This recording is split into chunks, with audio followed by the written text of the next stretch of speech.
Pour cette troisième journée de course, les concurrents ont emprunté dans un premier temps des pistes rapides mais sinueuses le long de la voie de chemin de fer avant d'aborder des pistes sablonneuses et de traverser des lacs secs. Ils ont ensuite rejoint un canal abandonné totalement vide où ils ont eu le plaisir de rouler plusieurs kilomètres à l'intérieur. Les rescapés du rallye Amoulazar se sont ensuite dirigés vers un petit ergue avant de franchir un des rares ponts du Turkménistan. La journée s'est ensuite achevée sur des pistes très rapides sur les hauteurs du lac de Karakum. Voilà pour le programme du jour, avec au total 236 km de secteur chronométré entre le cratère de Darwaza et le lac Turkmène.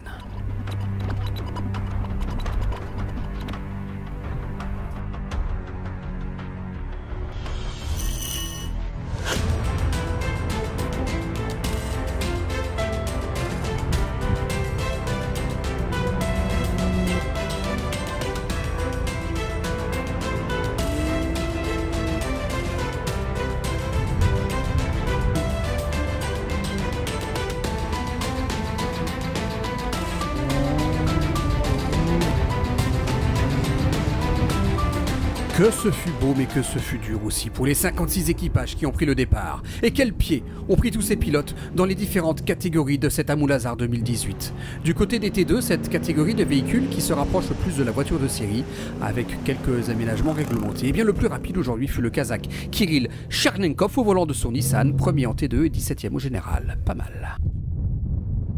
Eux, ils font le spectacle. Je parle des SSV, ces véhicules tout-terrain à mi-chemin entre les quads et les buggy. Parmi eux, Jean-Claude Ruffier, 79 ans, bon pied bon oeil, le vétéran du rallye coupe la ligne après plus de 4 heures passées dans son Can-Am pour terminer 18e au scratch. Très belle journée. Hier, c'était une belle journée, avec de beaux paysages, des pistes difficiles, mais du roulant également. Et aujourd'hui, à l'identique, je dirais même peut-être encore un peu plus roulant, mais de beaux paysages aussi, de belles dunes à passer, dangereuses. Il y a des passages très dangereux, mais bon, un peu beaucoup même de navigation. Le petit bonhomme à droite, là, il a fallu qu'il bosse aujourd'hui, ça fait 2 jours qu'il foutait rien, donc il a fallu qu'il s'y mette, mais bien, on n'a pas jardiné, on est arrivé bien. Lui non plus, il n'a pas jardiné, vainqueur de la première spéciale, vainqueur de la deuxième, Thierry Pitavi s'offre un incroyable triplé. 3 victoires consécutives, une performance de haut vol pour cet ancien concurrent de la Transafricaine, prudent tout de même sur la ligne avant de savourer sa victoire, car il n'était pas encore totalement certain de ce 3e scratch en SSV. Encore une étape où ça s'est pas mal passé. On espère être premier des SSV encore.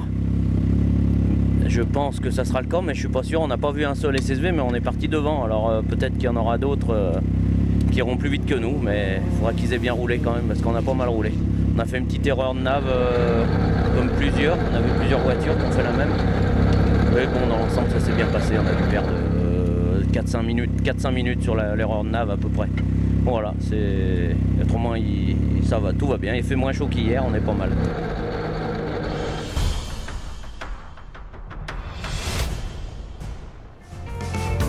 Il est le cœur même du rallye, c'est son poumon, mais c'est aussi son âme. Dans un rallye raid, le bivouac est l'endroit incontournable, une sorte de ville éphémère qui se déplace au gré des spéciales et qui s'installe au beau milieu du désert, avec toujours cette volonté d'éco-responsabilité. Alors voici à quoi ressemble un bivouac sur la Turkmen Desert Race, c'est tout simplement magique.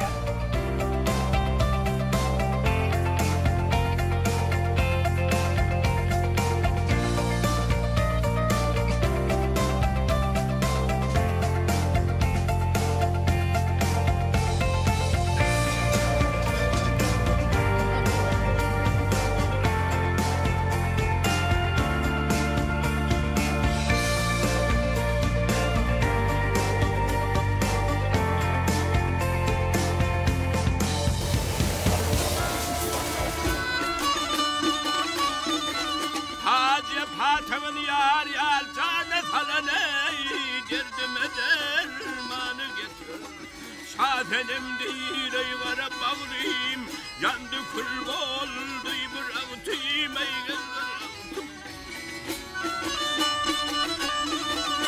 Yar yakın geldi yar güler vaktim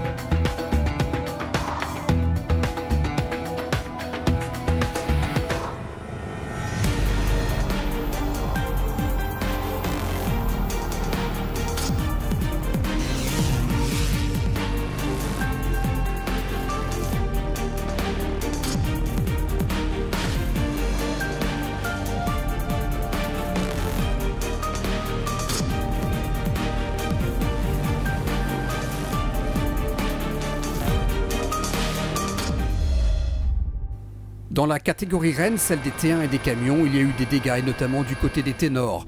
Mathieu Serradori a encore une fois galéré. Au kilomètre 100, sa poulie de coup droit alternateur a cédé. Ils ont pu réparer, mais ce nouveau souci mécanique lui a fait perdre plus de 2 heures et tout espoir de finir sur le podium. Seul objectif maintenant, se faire plaisir sur les 2 dernières journées. Et lui aussi a dit adieu à tout espoir de victoire et même de podium final. Harry Hunt a cassé sa boîte de vitesse au kilomètre 105, mais le Britannique est un compétiteur né. Il a décidé de réparer ce soir afin de repartir demain, juste pour le plaisir, mais aussi pour s'entraîner avec son copilote, le néerlandais Rosgaard Wouter.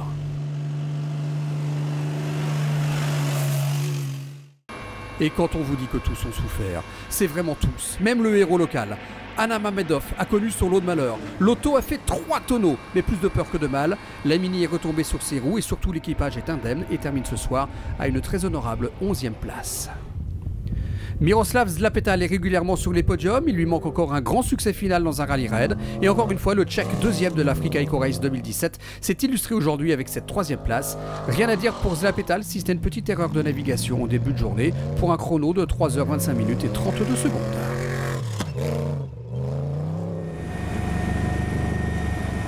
Il termine à 4 minutes 30 du premier camion, celui d'Herat Mardef. Le Russe réalise la très bonne opération du jour car il s'installe désormais sur la 3e marche du podium au général. 3 places de gagné aujourd'hui, de quoi être satisfait du travail accompli et de la performance surtout de toute l'équipe Kamaz.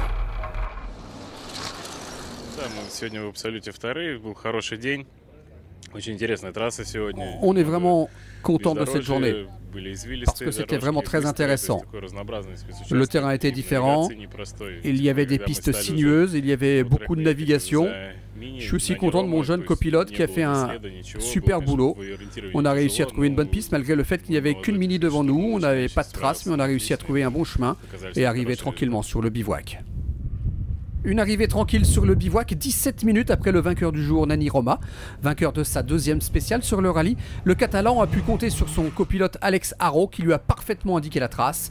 Roma commence à envisager la victoire finale, mais il est bien conscient qu'il doit rester concentré et ne rien lâcher pour ne pas faire d'erreur. C'était un bel spécial. Au début, on a eu un peu de confusion au départ parce que Harry Hunt n'a pas pris le carton au départ. Je ne sais pas, après, nous on était à la ligne presque sortie et il arrivait. Bon, c'était un peu chaos qu'il a fait Harry, mais bon, après, écoute, un spécial costaud, pas évident, ça va. Tout va bien donc pour Nani Roma avec cette 2e victoire d'étape devant Mardef et Zlapetal. Un 2e camion, celui de Vjazovic, entrant dans le top 5 en 4e position. Au général, Nani Roma consolide sa place de leader avec désormais 54 minutes et 39 secondes d'avance sur Zlapetal et 1h03 sur Mardef. On notera quand même 3 camions dans le top 5.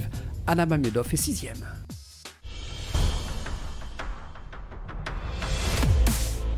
Allez, un coup d'œil maintenant sur l'image du jour, ou plutôt les images du jour, et elles sont au ralenti.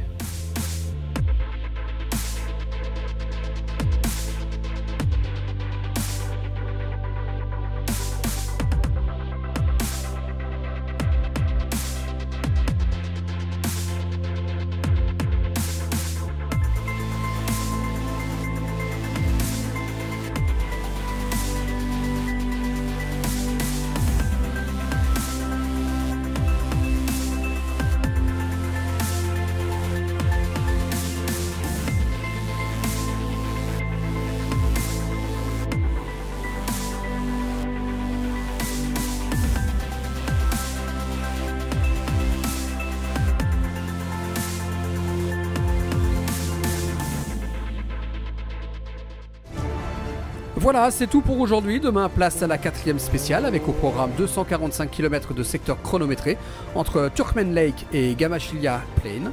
Et on se quitte comme d'habitude avec les plus belles images de la journée. On se dit à demain. Bye bye.